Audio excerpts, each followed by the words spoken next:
Vamos ler, irmãos, com a ajuda de Deus, a palavra que o Senhor nos traz a comunhão para ler, no Santo Evangelho reportado por Lucas,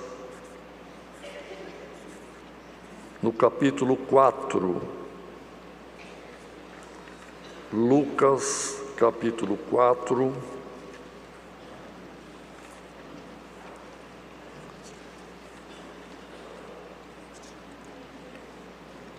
A partir do verso 14 até o final do parágrafo. Lucas 4, começando no verso 14.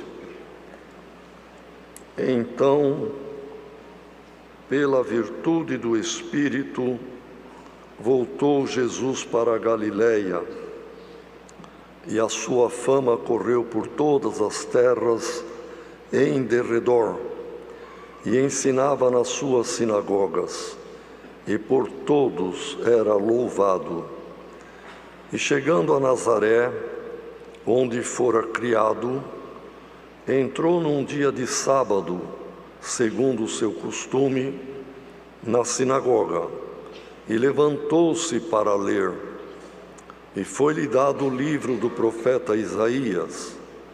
E quando abriu o livro, achou o lugar em que estava escrito: O Espírito do Senhor é sobre mim, pois que me ungiu para evangelizar os pobres, enviou-me a curar os quebrantados do coração, a apregoar liberdade aos cativos e dar vista aos cegos, e pôr em liberdade os oprimidos, e anunciar o ano aceitável do Senhor.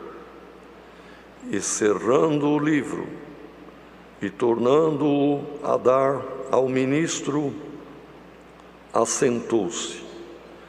E os olhos de todos na sinagoga estavam fitos nele.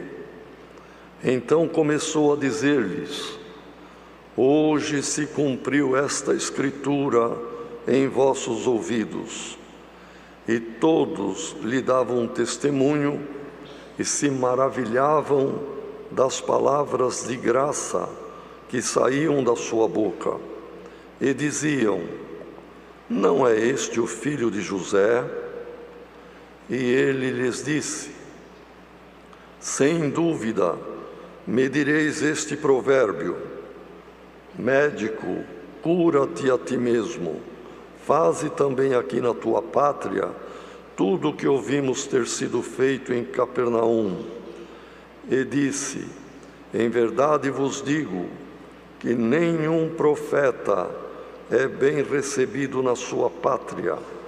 Em verdade vos digo que muitas viúvas existiam em Israel nos dias de Elias, como o céu se cerrou por 3 anos e 6 meses, quando o céu se cerrou por 3 anos e 6 meses, de sorte que em toda a terra houve grande fome, e a nenhuma delas foi enviado Elias, senão a Sarepta de Sidom, a uma mulher viúva. E muitos leprosos haviam em Israel nos dias do profeta Eliseu, e nenhum deles foi purificado, senão Naamã o Sírio. E todos na sinagoga, ouvindo estas coisas, se encheram de ira, e levantando-se, o expulsaram da cidade e o levaram até ao cume do monte em que a cidade deles estava edificada, para dali o precipitarem.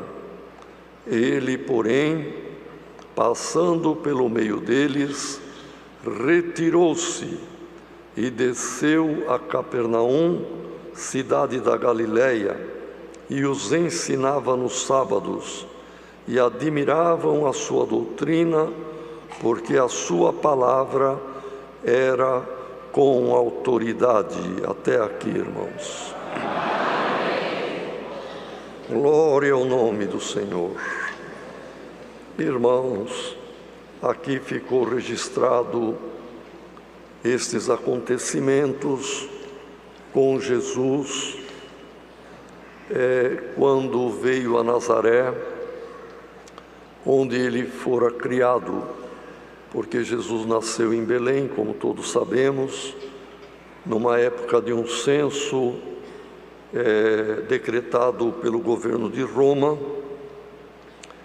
e cada um tinha que ir na sua cidade das origens. E como Jesus veio da linhagem de Davi, tanto do lado de Maria como também de José, e eles eram da linhagem de Davi, a cidade dos ancestrais era Belém, e eles foram para Belém. E lá Jesus nasceu, como todos sabemos, não tendo lugar nas estalagens, nos lugares próprios. Ele nasceu no arrabalde da cidade, numa manjedoura, um lugar para animais, e ali nasceu o Filho de Deus.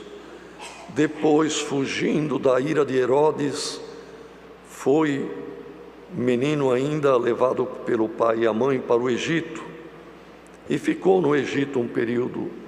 Na Bíblia não diz, nós não sabemos exatamente, mas supõe-se que já perto da adolescência, ou ainda menino, mas já grande, o anjo do Senhor anunciou a José: pode voltar para Israel, porque estão mortos aqueles que procuravam a morte do menino. Irmãos, procuremos o bem dos outros, procuremos a paz, vamos usar do amor de Deus no nosso coração. Quem busca a paz para os outros, encontra a paz para si. Quem ama os outros, Deus o ama. Quem procura o bem dos outros, o bem vem na sua casa, na sua família. Mas quem quer o mal dos outros, procura o mal.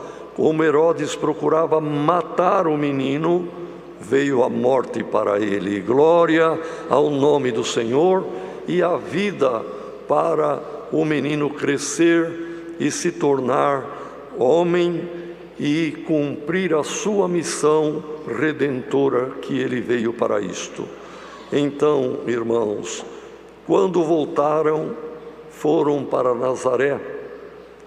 José tinha a profissão de carpinteiro e ensinou o filho, que adolescente, moço, jovem, tornou-se carpinteiro também. Tem lugar nas Escrituras que designa Jesus, filho do carpinteiro. E outro ponto, Jesus, o carpinteiro, pois era a profissão dele. E Nazaré era a sua cidade. Depois que ele se batizou, ele começou pela região mais ao norte a dizer quem ele era e para o que ele tinha vindo, e fez muitos milagres. E chegou o dia que ele veio para Nazaré e foi na sinagoga. Sinagoga era a casa de oração dos judeus. A palavra sinagoga significa local de reunião, local da assembleia, congregação. Pode ser traduzido que sinagoga é o lugar de se congregar. Então nós temos até hoje as sinagogas judaicas, que significa congregação judaica. E tinha um formato muito próximo, irmão, do que hoje nós temos nas casas de oração. O local do púlpito era um pouco mais no meio e rodeava as duas partes, também mulher para um lado, homem para outro, tinha o lugar dos principais, e tinha os rolos dos livros, não havia o papel ainda sido inventado, não tinha as escrituras num volume chamado Bíblia, como temos hoje. Aliás, ainda não tinha o Novo Testamento, que estava por surgir ainda, quando Mateus, que acompanhava Jesus, também Pedro, que acompanhava Jesus, e Marcos foi o secretário de Pedro, escreveu um evangelho. E João, que era o discípulo amado, escreveu outro evangelho. Depois, mais tarde, Lucas, que não foi discípulo de Cristo e nem conviveu, pois era muito criança. Ele foi depois discípulo de Paulo, o companheiro de Paulo, mas diligentemente ele percorreu todos os lugares onde Jesus esteve, consultou os que eram vivos ainda do tempo de Jesus, consultou, diz a história, irmãos, e deve ser verdadeiro isto, consultou muito Maria, mãe do Senhor, e com detalhe, com rigor, com muito cuidado, ele escreveu para alguém que ele chamava de excelente. O título de excelente é para alguém nobre. E, irmãos, ele dizia: ó excelente Teófilo. Irmãos, se alguém descobriu, não sabemos. Eu nunca vi quem foi esse Teófilo. E os historiadores não falam também quem era este excelente Teófilo, que Lucas, ele era médico, e com todo cuidado, com todo zelo, como um médico cuida de um paciente, ele cuidou de escrever um evangelho e o livro dos Atos dos Apóstolos, que foi o relato do início da igreja. E no início dos dois ele diz: ó excelente Teófilo, eu procurei com muito zelo, com muita diligência, escrever-te as coisas importantes que aconteceram ultimamente. E ele fez o evangelho, que tem o seu nome, e o livro dos Atos dos Apóstolos. Irmãos, quem foi Teófilo não sabemos, mas sabemos que Teófilo, do grego, significa amigo de Deus. Theo, Deus, filo, aquele que se inclina, aquele que busca, aquele que quer amizade com Deus. Teófilo, portanto, e excelente, é aquele que se faz amigo de Deus. A palavra diz: quem se torna amigo do mundo se torna inimigo de Deus, mas quem for inimigo do mundo é amigo de Deus. Irmãos, no domingo de manhã, esta multidão aqui presente, e certamente uma multidão ouvindo à distância por todos os rincões do Brasil e no exterior, e alguém, quem sabe dentro de um caminhão, quem sabe alguém no hospital, quem sabe alguém onde estiver, o Senhor hoje por esta palavra te diz: ó Teófilo, você é excelente na minha obra. Glória ao nome do Senhor.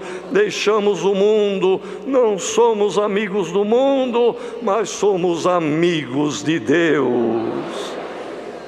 Esta irmandade, todos Teófilos, visita que está aqui. Se você veio aqui, é porque amou mais a Deus do que o mundo. Você é excelente para Deus. Glória ao nome do Senhor. Procure abraçar com esta fé, procura servir a Deus. Então, irmãos, Lucas, com grande diligência, escreveu que Jesus, chegando na sinagoga num sábado, ele se assentou do lado dos homens. não na cadeira dos principais, não se mostrando. E o rabino, o ministro judaico, era aberta com cânticos, com oração, e depois tinha a hora da palavra. E na hora da palavra, um dos nobres ali, um dos principais, poderia se levantar, como é na congregação. E naquele sábado, se levantou Jesus. Tinha a tribuna, uma mesa, tinha a arca dos rolos dos livros, porque naquele tempo, como estava dizendo, não tinha o papel, não tinha o volume do Velho Testamento compacto.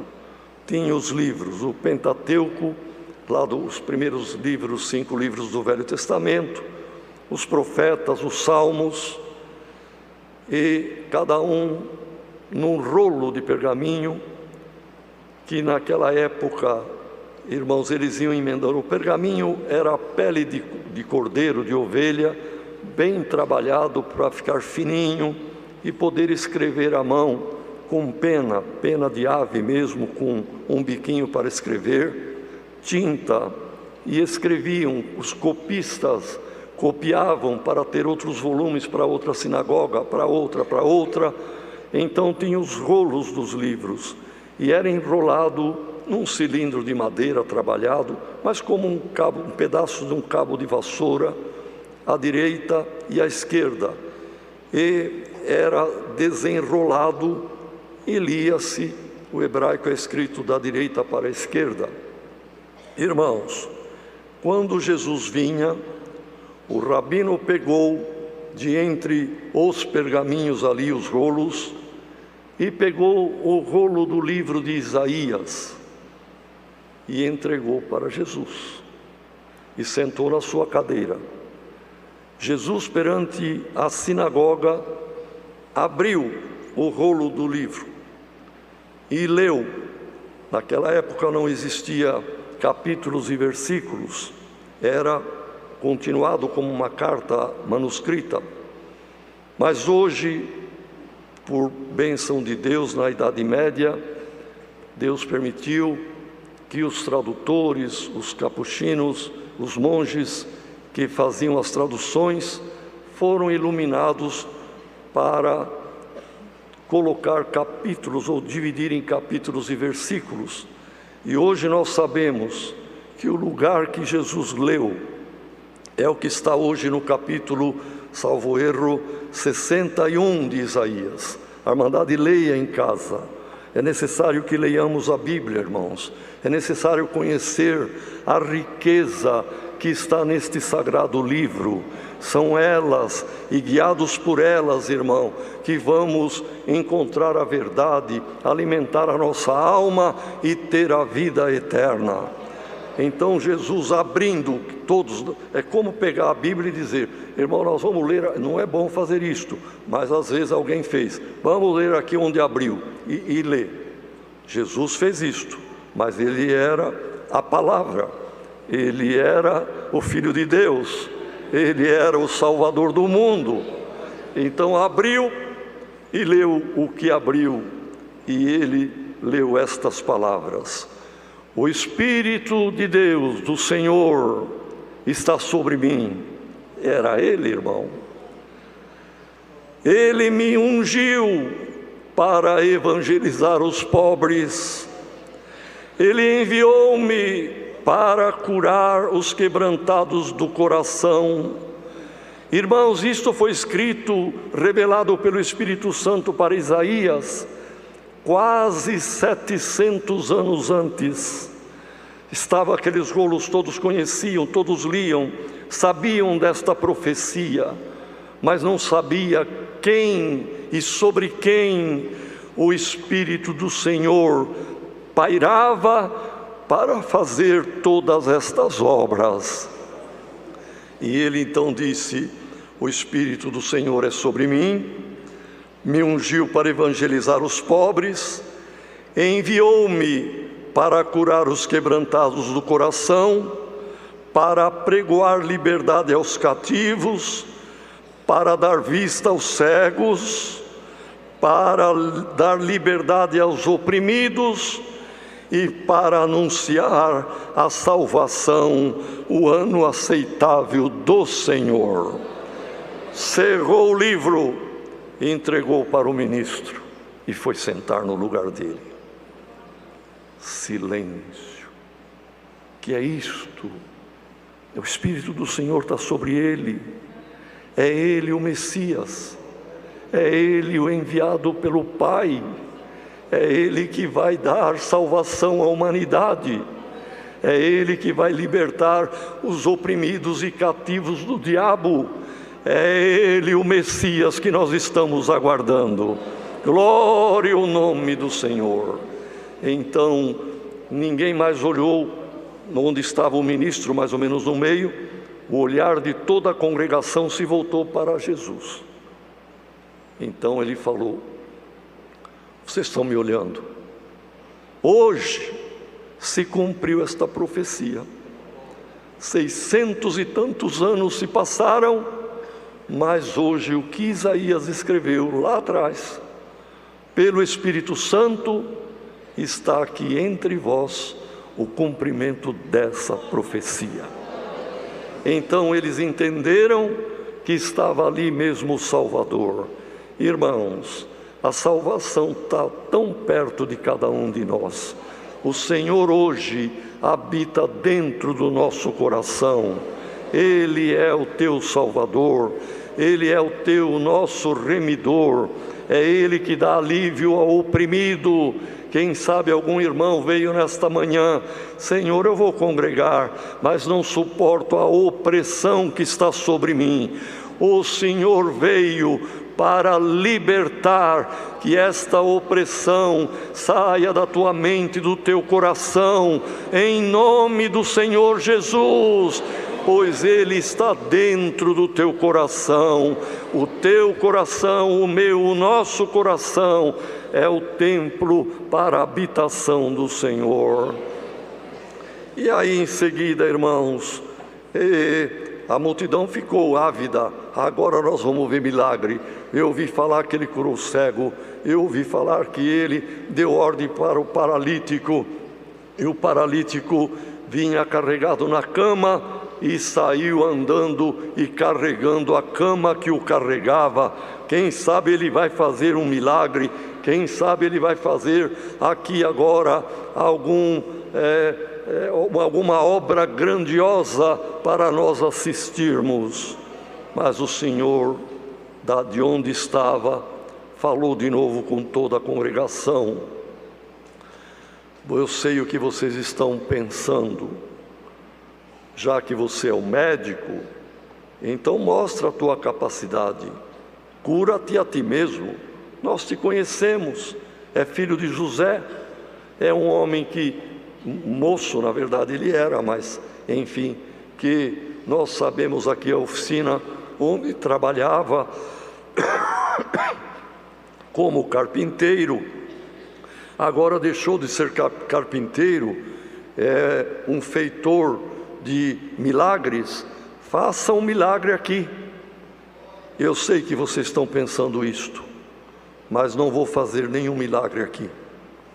Nenhum profeta é benquisto, bem recebido na sua própria terra, na sua própria cidade, na sua própria pátria. No tempo de Elias havia muitas viúvas dentro de Israel, mas Deus não enviou Elias para nenhuma viúva judia ou israelense. Enviou em Sidom, que é a terra que pertence ao Líbano hoje, irmãos. Deus enviou Elias lá entre os cananeus, em Sarepta, onde tinha a viúva, lá em Sidom, ela foi liberta. Nos dias de Eliseu, muitos leprosos haviam dentro de Israel, mas Eliseu não limpou, não curou nenhum leproso de Israel. Ele veio para tirar, ele foi, ou melhor, veio o próprio Naamã, mas a obra foi realizada de limpeza e de libertação com Naamã, que era o general sírio.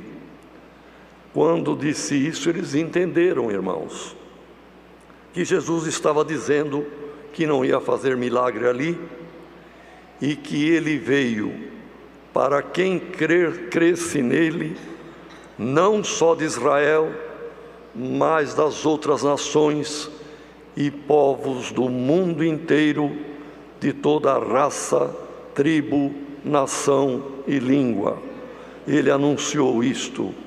Ele sabia que um dia mais adiante haveria nações a serem descobertas, haveria povos que iam buscar a sua misericórdia, e ele se apresentaria, ele faria a obra, ele cumpriria esta profecia, abençoando o oprimido, o pobre, o órfão, a viúva, libertando da opressão do pecado, trazendo salvação, anunciando o Evangelho, a boa nova, a boa notícia, que tem vida depois da morte deste corpo. Glória ao nome do Senhor. Para isto ele veio.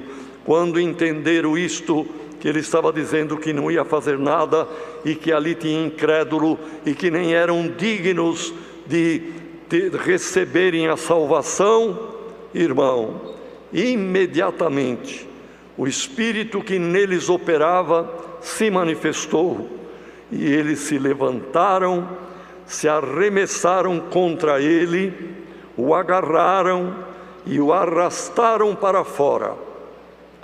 E nesta fúria e nesse espírito de ódio, enfim, irmão, de maldade, veio a ideia da morte. Por isto, irmãos, cuidado alguém que tem ciúmes, que tem inveja. É um problema, é o início de um processo que pode progredir para um ódio, e do ódio o plano de morte, porque a pessoa que se deixa levar por esses espíritos, cada vez vai piorando mais. Quem se inclina para Deus, quem é um Timóteo espiritual, vai melhorando a cada dia. As obras, o amor, o testemunho, a forma de servir a Deus, cada dia progride para chegar à estatura de varão perfeito. Mas quem começa a degringolar para o que é mal, para o que é errado, começa a falar palavras duras, depois vem xingamentos, depois vem ali o ódio, e depois do ódio vem o espírito de assassinato, de tirar a vida. E aquele espírito gerou isto na multidão. Vamos matá-lo, vamos. Arrastando o Senhor e levaram no lugar da cidade que tinha um precipício, e disseram: agora nós chegamos lá, empurramos ele e vamos matá-lo. O Senhor foi levado enquanto permitiu que o levassem, mas a hora que chegou na beira do precipício, olha o que diz aqui a palavra, irmão. E levando-o, expulsaram da cidade, e o levaram, o carregaram até o cume do monte que está na cidade deles, para dali o precipitarem. Mas quando chegou o momento, cadê o homem? Cadê Jesus? Olha, irmão, ou o Senhor cegou-os, ou o Senhor se fez invisível para eles. O Senhor foi passando pelo meio deles, ninguém viu, e o Senhor foi embora, e eles ficaram decepcionados, frustrados no plano maligno. Irmãos, nesta manhã, perdoe, irmãos, nesta manhã, o Senhor manda esta palavra. E temos a fé que ela não vem em vão. Ela vai se cumprir na vida de cada um de nós. Quem está ouvindo esta palavra, onde você estiver, e ainda não abraçou com a graça o médico de alma, o Salvador da tua alma, te ama e veio para te libertar da morte e da opressão do inimigo da tua alma. O Senhor te abraça como Salvador, abraça o teu Salvador também. E nós, irmãos, que como o Senhor foi perseguido, tentado pelo inimigo, o inimigo continua tentando cada um que procura servir a Deus, de uma maneira ou de outra. Ele quer nos ver cair desta graça, ser precipitado de volta para a morte. Mas, irmão, irmã, creia na palavra de Deus. O Senhor vai te blindar, o Senhor vai te esconder dos olhos do teu adversário. Glória ao nome do Senhor. Onde a irmã trabalha, onde o irmão trabalha, na tua viagem, no estudo, na universidade, onde quer que o irmão e a irmã for, o Senhor te esconderá dos olhos do adversário. Você vai entrar e sair. O inimigo quer te precipitar da graça, mas ele não te achará, ele não te verá. Glória ao nome do Senhor, pois o Senhor te esconderá. É esta a palavra. Deus seja louvado.